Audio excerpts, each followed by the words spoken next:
Donald Trump. The president is speaking. And it's truly wonderful to be back in Atlanta. 6 months back at the annual NRA Convention. But you came through for me, and I am going to come through for you. He speaks to a crowd of gun owners and gun rights supporters who look largely like him and largely unlike the gun owners and potential gun owners here. We're going to assert our rights, our constitutional rights. This is the monthly meeting of the National African American Gun Association, or NAG. And each time it gets a little easier and a little easier. Kim Barbie works in healthcare. Cassandra Light just graduated from Georgia State. The camaraderie. Chandra Stacy works at Georgia Tech. We are empowered. They have all become gun owners this past year. They are all among one of the fastest growing gun-owning populations in the country. Us as African American women, we've been invisible for so long. You know, we are really starting to take control of our lives. Firearm background checks have gone up nearly every year this century. They're down 10% in 2017. But groups like NAG are thriving, with more than 40 chapters in more than 20 states.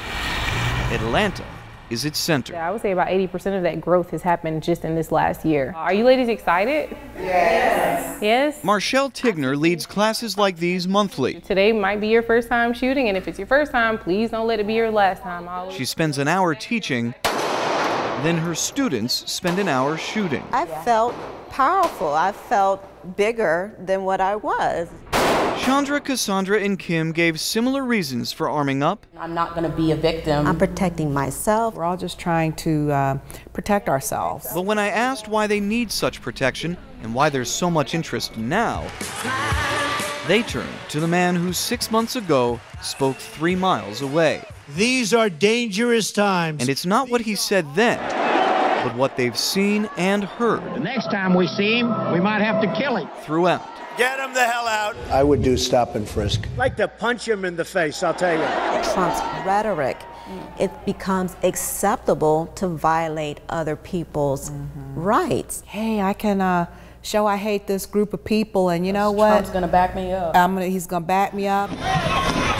Our interview came 2 days after white nationalists rallied in Charlottesville. And 1 day after President Trump said this in response. We condemn in the strongest possible terms this egregious display of hatred, bigotry, and violence on many sides. On many sides. We're living in some really scary times.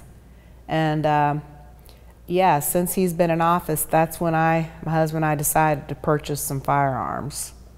Arms with plural. Guess what you're going to do today? The women in this room are by no means the majority. A Pew Research study in April showed just 24% of Black Americans own guns. 73% prefer expanding gun control over protecting gun rights. That gap has held firm for years. I actually started this under President Obama. So, I mean, it doesn't matter who it is. Everyone has this right, and we're going to learn how to defend ourselves. That purpose permeates this room and this room.